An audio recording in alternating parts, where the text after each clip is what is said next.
Como é bom nós podermos estar juntos mais uma vez e darmos sequência na nossa série de mensagens, Pecados Capitais. Tema de hoje, inveja. Nós temos conversado sobre a necessidade de examinarmos-nos, de avaliarmos-nos, de sabermos quem somos. Os 7 pecados capitais está para a teologia ocidental cristã como os 10 mandamentos está para a tradição do Oriente Médio. Então, nós precisamos discernir sobre esses pecados e entendermos de uma nova perspectiva em Deus, de que os nossos pecados não são para a morte,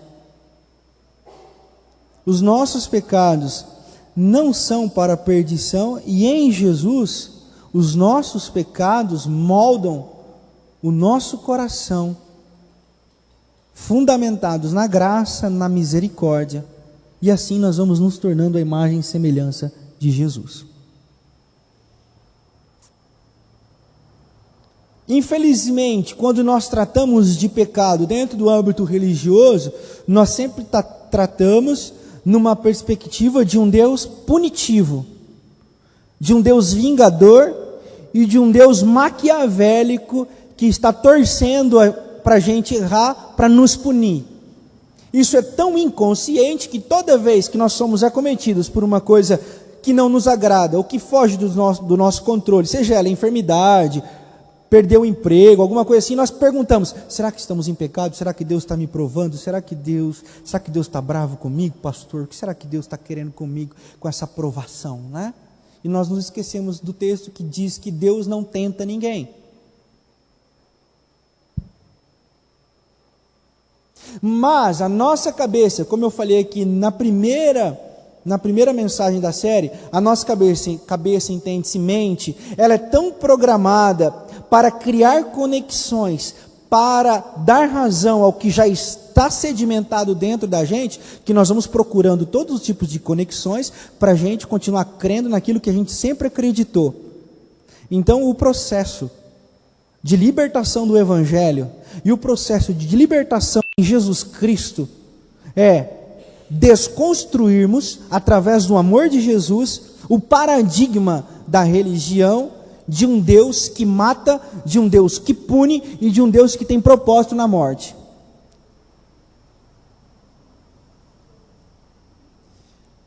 Então, nós precisamos olhar para Jesus e encontrarmos sempre a perspectiva da vida e da esperança.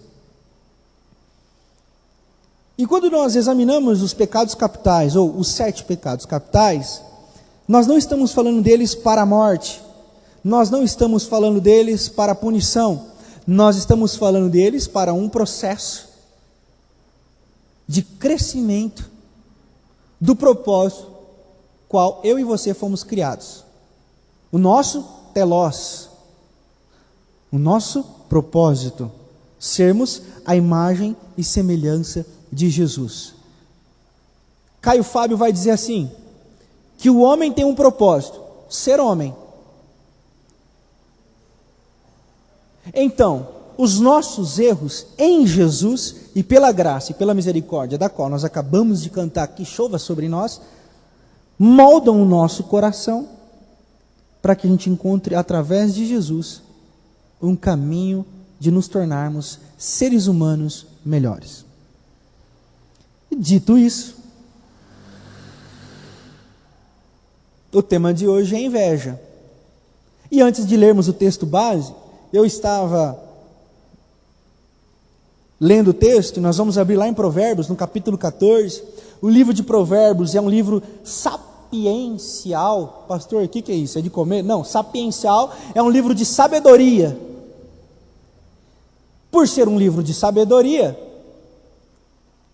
o autor, ou os autores, fazem uma mistura de temas e de conteúdos que muitas vezes não tem contexto, ou seja, um versículo não tem nada a ver com o versículo de cima nem com o de baixo, é simplesmente uma sapiência, um pensamento.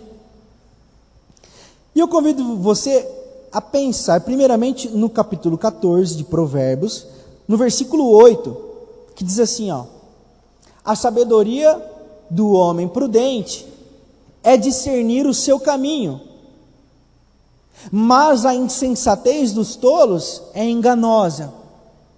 Ou seja, o convite do poeta que escreveu esse capítulo do texto de Provérbios está convidando a um discernimento dos nossos caminhos, ao pensamento, ao entender.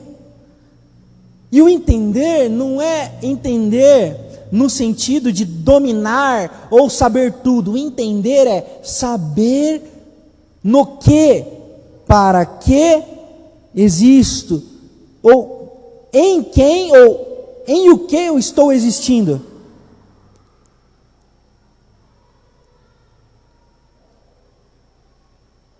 Então nós vamos discernir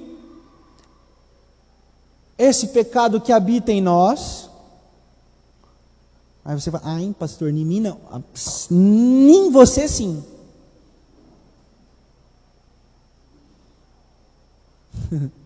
Foi uma brincadeira com a nossa língua portuguesa. Beleza, Nelson? Foi só uma brincadeira. O professor Nelson está aqui de português. Foi só uma brincadeira. Então, nós vamos discernir esse sentimento que está dentro da gente. E que muitas vezes nós temos dentro de uma perspectiva que nós achamos que é pecado, e não é. E dentro de uma outra perspectiva que está dentro de nós achamos que não é pecado, mas é. Inveja, no latim, significa invitere, ou vem do latim invitere. E o que significa invitere? Olhar de canto de olho.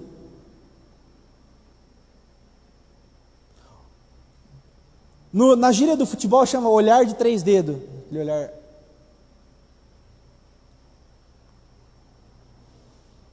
Porque a inveja, ela mora nos olhos. O demônio da inveja, ele gosta dos lugares bonitos. E se a poesia das Sagradas Escrituras dizem que os olhos são a janela da alma, se é pelos olhos que nós somos cheios de luz, e se é pelos olhos que nós somos cheios de escuridão, o demônio da inveja vai lá nos olhos e põe os seus ovos. Para que a gente não encare mais a vida de frente, porque quem encara de frente é porque ama, mas quem olha de lado tem inveja.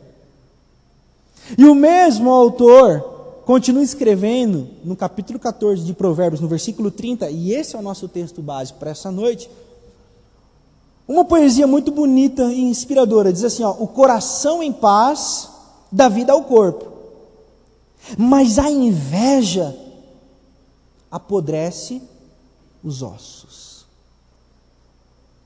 Então, quando os ovos do mal e do maligno são colocados dentro nos nossos olhos, o nosso lado de dentro apodrece. E você vai se lembrar, eu não sei se foi na primeira ou na última que eu preguei agora, que eu disse que às vezes são pessoas bonitas por fora, mas você olha para a pessoa e ela não tem beleza. Rubem Alves vai dizer que a inveja é como o bigato que invade um tomate. O tomate por fora todo bonito, vermelho, você pega aquele tomate suculento, aquele tomate grandão, e você fala, vou fazer uma salada saborosíssima, e você corta o tomate, e você prepara a salada, e quando você vai dar a garfada, o bigato está lá. A inveja é assim. Por fora é bonito, por fora o indivíduo é bonito, mas por dentro está podre, porque a inveja já consumiu. E nós vamos discernir sobre isso essa noite, nós vamos pensar sobre isso essa noite. Se você já me ouve há algum tempo, se você já acompanha a Primeira Igreja Batista há algum tempo, você vai entender, dentro do contexto do que eu acredito do Evangelho, as palavras salvação e humanização são equivalentes. Salvação e humanização são equivalentes. Porque, para mim, o Evangelho entra na história através da cruz de Cristo para redimir a humanidade e para fazer ou ensinar a humanidade a se parecer com Jesus de Nazaré, homem. Então, salvação e humanização, para mim, se equivalem. E a inveja nos desumaniza. A inveja nos faz menos humanos. Por quê? Porque nós começamos não mais a encarar as pessoas de frente, mas olhamos as pessoas com um olhar atravessado, como se diz, né? Fulano me olhou atravessado. Aquele olhar perigoso. E é interessante que a inveja, o primeiro aspecto que eu quero pensar com você essa noite é que ela nos faz olhar os outros de baixo para cima.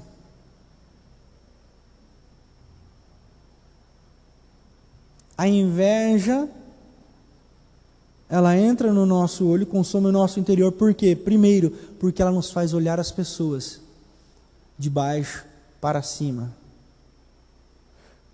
Nós começamos a diminuir o que temos, nós começamos a desqualificar o que temos, nós começamos a medir o que temos com o que os outros têm, o que somos com o que os outros são, e os ovos malignos colocados nos nossos olhos sempre irão nos fazer enxergar-nos menor. E não é menor no sentido de Jesus de Nazaré, sejam vocês o menor, né? Sejam vocês sempre prontos a servir, sejam o menor sempre. Não é nesse sentido. O menor é no sentido de ingratidão. De ingratidão. Então nós começamos com esse olhar. Então, nós com esse olhar pequeno, ou apequenado, ou rebaixado, nós começamos a confundir ambição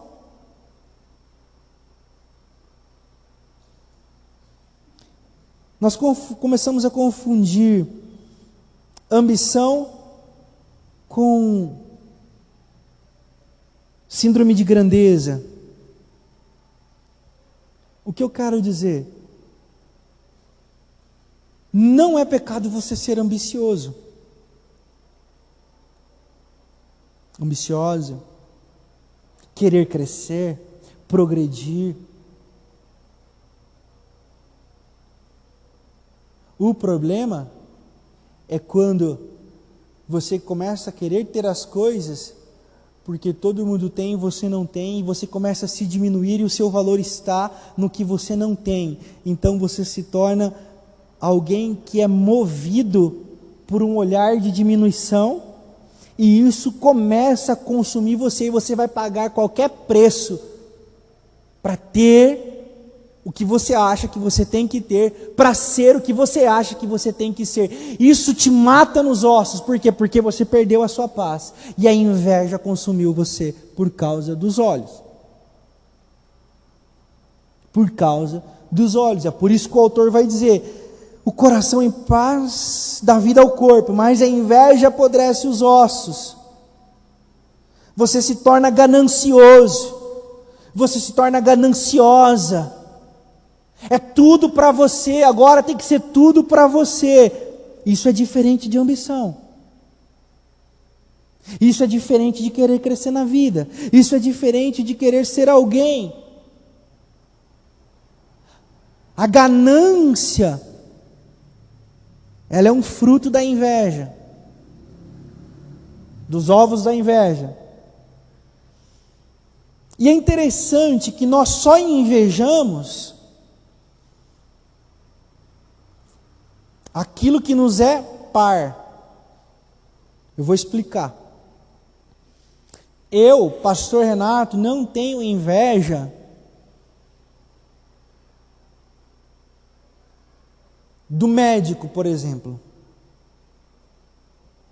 Ok? Não me inveja o médico. Agora, quando eu vejo um escritor que é por exemplo, eu estava lendo A Sutil Arte de Ligar o F. Eu falei assim, como que eu não pensei essas coisas antes? Como que eu não discerni isso antes? Por que esse Mark, não sei o que lá das contas, que eu não me lembro o nome dos autores do livro, como ele pensou isso antes e eu não? Ou seja, nós só invejamos aquilo que nos pareia. Uma mãe olha para o filho do outro e começa a invejar o filho do outro. Por quê? Porque são mães. Nós só invejamos o que nos pareia, o que nós somos. Então nós precisamos nos atentar, porque o demônio da inveja está nos nossos olhos, e nós olhamos para os nossos pares, nós olhamos para aquilo que queremos ou que gostaríamos de ser, e começamos a nos tornar gananciosos, invejosos. E a inveja, na sua essência, não é querer ter o que o outro tem. Ou seja, não é o fato de eu querer escrever o que os grandes autores escreveram, mas é o fato de eu dizer assim, por que ele e não eu?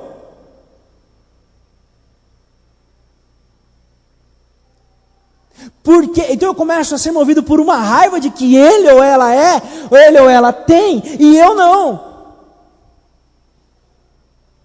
Porque eu querer escrever o livro, eu querer pregar, beleza, agora quando eu começo a ter raiva poxa, como aquele pregador, se você chegar para mim e falar, pastor, eu fui numa outra igreja, e aí você vai assim, pastor, que louvor, hein, pastor, vou falar para você, hein, fui no céu e voltei. Vou falar assim, bacana, Deus abençoe que você tenha trazido alguma coisa do céu para nós aqui. Mas se você chegar para mim e falar assim, pastor, eu fui numa igreja, pregador bagaçou, hein, vou falar para você, hein. O cara falou umas coisas, eu falei assim, quem que é esse vagabundo? O que esse cara falou que eu não falo? O que esse cara leu que eu não leio? Saca qual é? Então, quando eu sou movido por essa raiva, quando eu sou movido porque ele não eu, precisamos ser libertos. Então nós precisamos discernir dos sentimentos que brotam no nosso coração, qual é a motivação? É a missão? É o desejo, né? Ou seja, se eu tenho um pastor como referência, eu tenho um autor como referência, e ele me inspira, e eu cortejo trilhar os caminhos dele, maravilha! Isso é bom, nós precisamos de referenciais na vida. Se você tem alguém que você se espelha, se você tem uma mulher que você se espelha na educação, se você é homem, se você se espelha em alguém, maravilha! Agora, faça um discernimento do sentimento para que isso não se torne pecado, não se torne algo que te consuma, que vai apodrecer os seus ossos. Isso é importante discernir.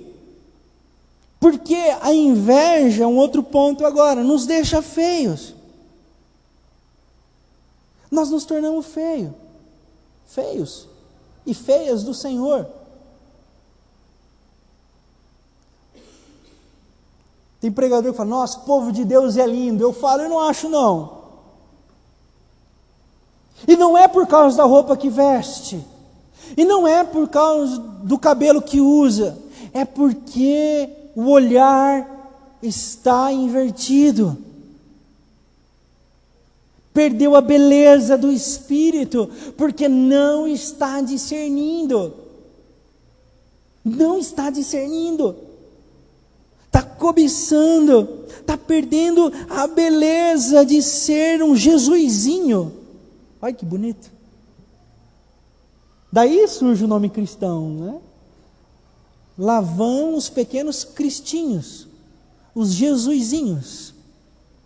E nós temos esse chamado. Mas nós cobiçamos, mas nós invejamos. Então nós nos perdemos desse propósito. A inveja nos coloca do lado errado da vida.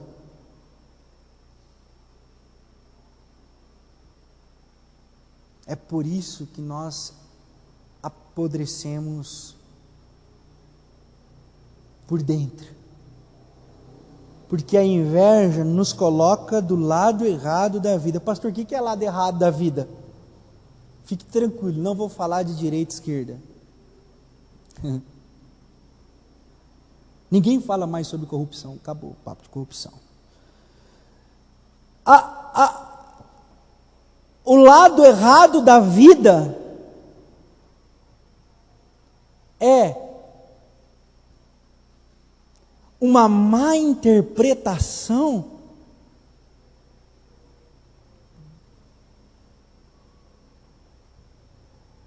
da realidade. Eu quero ter muito cuidado, mas muito cuidado para falar o que eu vou dizer agora. A Dai abriu o culto aqui, e eu fiquei muito feliz com as palavras da Dai, porque é do Espírito para a nossa comunidade. É o mesmo sentimento que eu tenho no meu coração, Dai. E esse é o lado bom da vida, que a inveja nos tira. Porque a inveja nos faz perguntar os porquês.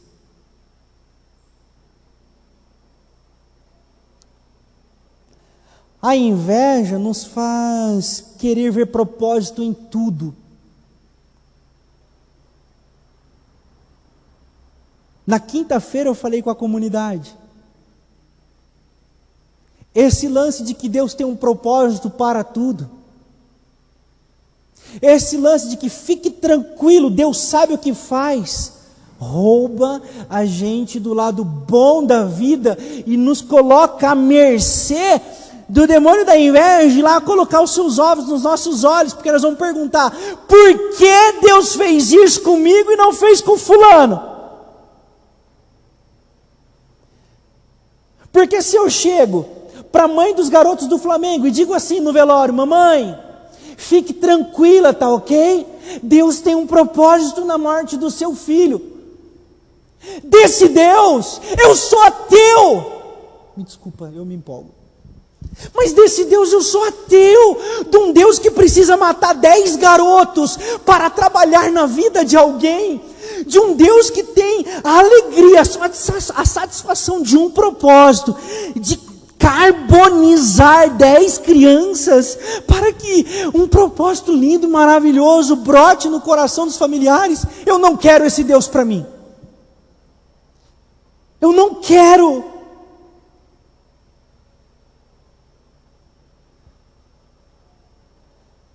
Por quê? É a pergunta, diante da morte do meu pai, que a minha mãe me fazia. Certa vez nós passamos por um mendigo. Meu pai acabara de falecer. E minha mãe falou assim: olha aí, filho. E o mendigo trançando as pernas na frente do carro. E a mãe: aí, filho, tem que desviar esse mendigo. Eu falei: desvia, né? É bom desviar, né? Ela falou assim: por que não ele? E o seu pai foi.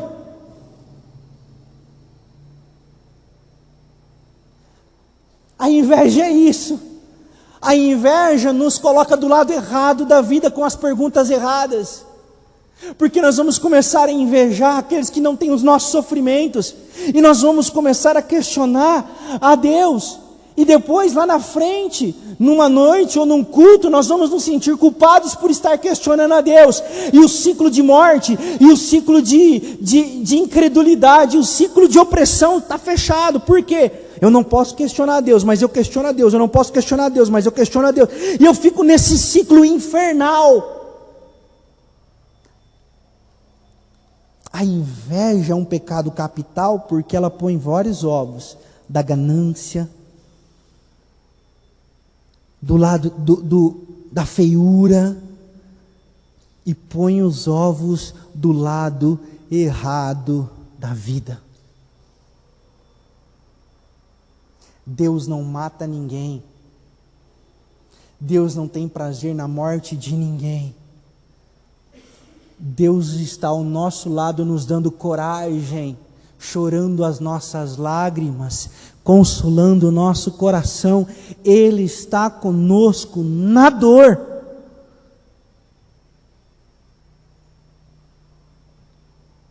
Viver é sofrer. Sofrer é viver. O tsunami não escolhe os eleitos. O furacão Katrina não escolhe os predestinados, mas vem sobre tudo e sobre todos. O câncer não escolhe aquele que está em não jejum. O câncer não escolhe aquele que está em campanha de oração ou não. Acomete. O inédito da vida, o lapso da existência, a humanidade, nós estamos sujeitos a ela. A inveja nos coloca do lado errado. Por quê? Porque nós começamos a questionar a Deus quanto às nossas dores, e nós perdemos o belo da vida, que é sentir-se consolado.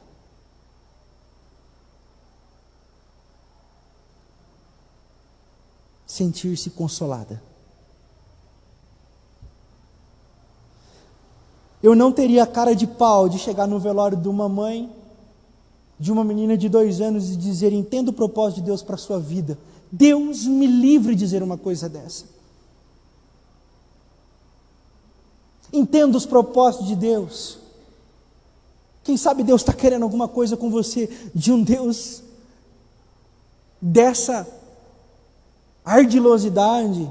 Eu, pastor Renato Ruiz Guimarães Lopes, pastor da Primeira Igreja Batista de Botucatu, sou ateu. O meu Deus é um Deus do consolo. O meu Deus é um Deus do belo. O meu Deus é um Deus das lágrimas. O meu Deus é o socorro presente na hora da angústia. A inveja nos rouba essa perspectiva. A inveja nos rouba dessa perspectiva.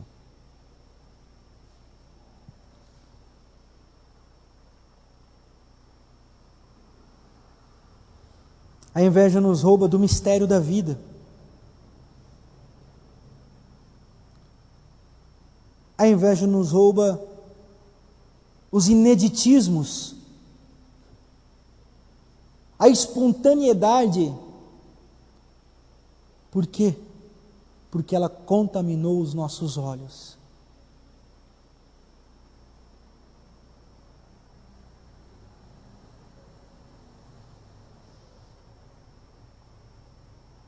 Rubem Alves,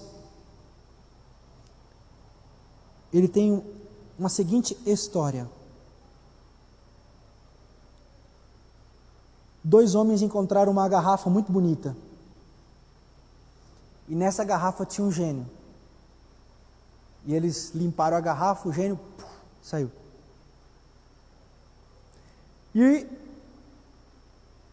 o gênio falou assim: o que um pediu, o outro ganha em dobro.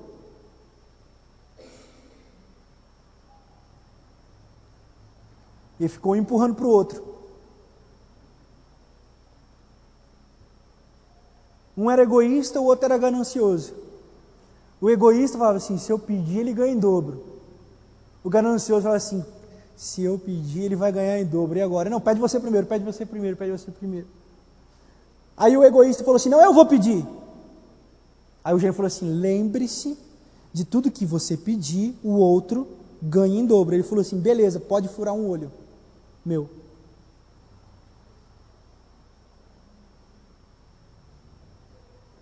O meu pedido é: fure o meu olho.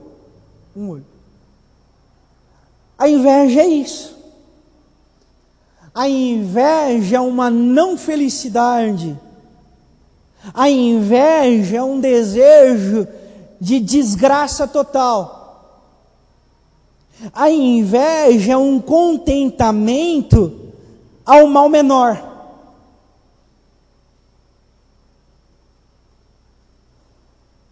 Deus me livre dos meus filhos chegarem para mim com o texto: graças te dou, Senhor, porque aqui no Brasil não tem fome, como na África. Graças te dou, Senhor, porque aqui no Brasil não há pestes em que as crianças morrem. Deus me livre dos meus filhos chegarem com essa perspectiva, porque essa é a perspectiva do egoísta. Nós começamos a agradecer e nós começamos a louvar a Deus pelo mal menor que acomete o outro. O mal menor que nos acomete em relação ao outro. Então a nossa alegria é que os nossos 2 olhos não são furados, mas somente um. Então graças a Deus que a nossa desgraça é menor. Meu Deus, Deus nos livre disso. Deus nos livre. Que Deus nos coloque num movimento de salvação e compadecimento, de irmos em direção aos que sofrem, e não somente louvarmos a Deus, porque não somos como eles. É a oração do publicano e do fariseu. Como é que é a oração do publicano e do fariseu? Graças te dou, Senhor, porque não sou como eles. Graças te dou, Senhor, porque não sou pecador como eles. Graças te dou porque a desgraça não bateu sobre a minha casa como bateu na dele. Obrigado, Senhor, por esse livramento. E nós somos incapazes de entrar na dor do que sofre para chorar junto. Por quê? Porque nós estamos com os ovos da inveja consumindo o nosso interior. E nós achamos que é bacana louvar a Deus por isso. Eu não consigo entender essa perspectiva minimalista de Deus. Louve a Deus porque você pode enxergar. Então o cego não pode louvar? Louve a Deus porque você pode andar. Então o cadeirante não. Qual é o lance? Qual que é o... Louve a Deus porque você pode falar. Então o mudo. Louve a Deus porque você tem um carro. Então quem não tem carro... Então nós começamos a perder a dimensão, nós começamos a nos perder em perfumarias.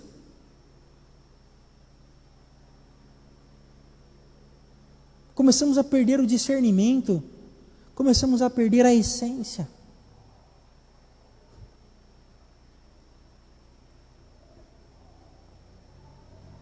Pastor, você pode estar se perguntando, e eu quero finalizar. Como se livrar da inveja?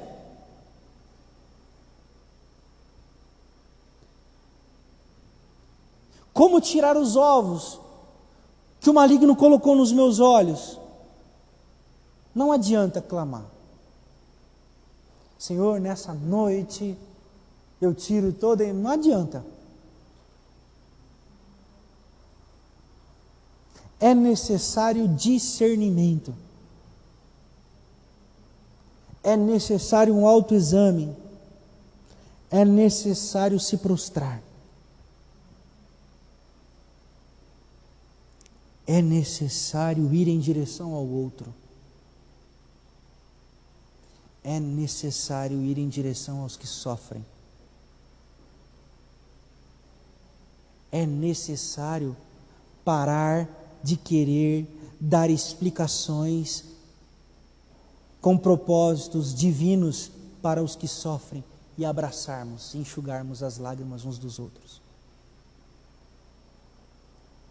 Só assim seremos libertos. Por quê? Porque nenhum mal resiste quando confessado.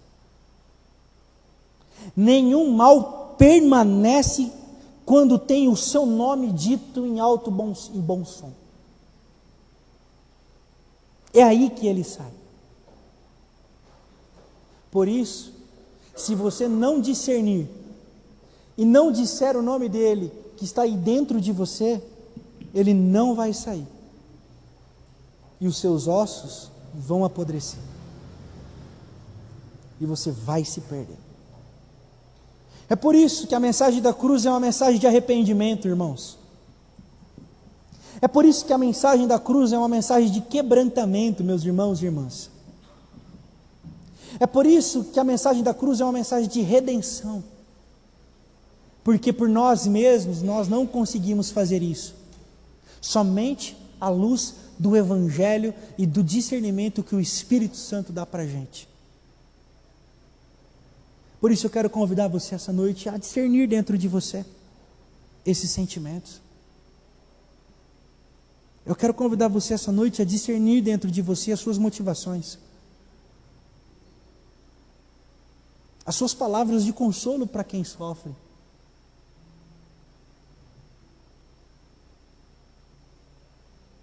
Eu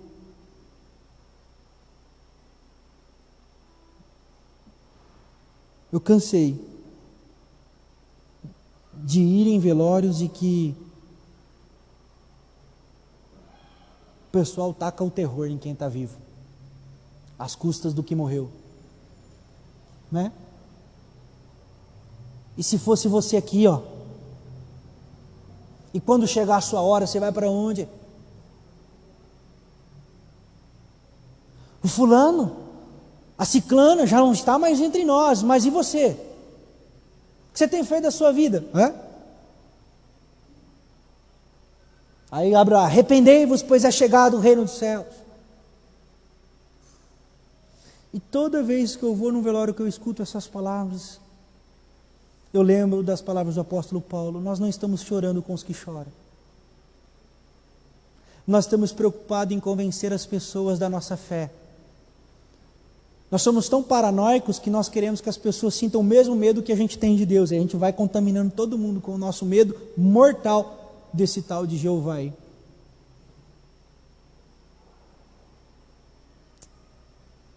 Nessa noite é noite de quebrantamento do Espírito Santo sobre nós. Para nos salvar, para nos humanizar, para nos fazer a imagem e semelhança de Jesus, para que a cidade de Botucatu saiba que existe um Deus que não precisa matar ninguém, para falar o coração dos que vão ficar vivos. Mas um Deus que nos acolhe na dor, um Deus que nos abençoa com tua santa e doce presença, como Paráclitos, o Consolador. Por isso eu quero convidar você essa noite a cantar essa canção e se sentir seguro nas mãos desse Deus, seguro para confessar os seus pecados, seguro para reconhecer o quão contaminados os seus olhos estão, e dizer assim: Senhor, eu estou contaminado, eu estou contaminada, eu estou odiando, Senhor, eu estou dizendo para as pessoas que o Senhor tem um propósito na morte, Senhor, eu estou me alegrando quando um jovem é morto no hipermercado e estou achando normal, Senhor, eu estou me alegrando porque estão roubando o dinheiro da saúde, está tudo bem, porque comigo está tudo bem, graças a Deus. É noite de arrependermos, é noite de nos prostrarmos, é noite de nos humanizarmos, para que você, meu irmão, minha irmã, seja um instrumento de Deus na vida das pessoas que estão à sua volta, para que você, com suas palavras de amor e esperança, traga um ânimo aos que estão com espírito de morte, para que você traga consolo para os que estão chorando, que você traga ânimo dobre para os que estão desanimados. E é só em Jesus. É só indo para Jesus. Por isso eu convido você, com o seu corpo, se colocar de pé, mas com o seu espírito se colocar aos pés da cruz, clamando: guarda a minha vida, Senhor, protege o meu coração, me ajuda a ser um ser humano melhor, salva-me de mim mesmo, da inveja que tem consumido os meus ossos, o meu coração. Cantemos, adoremos, oremos, e Ele nos ouvirá. Amém.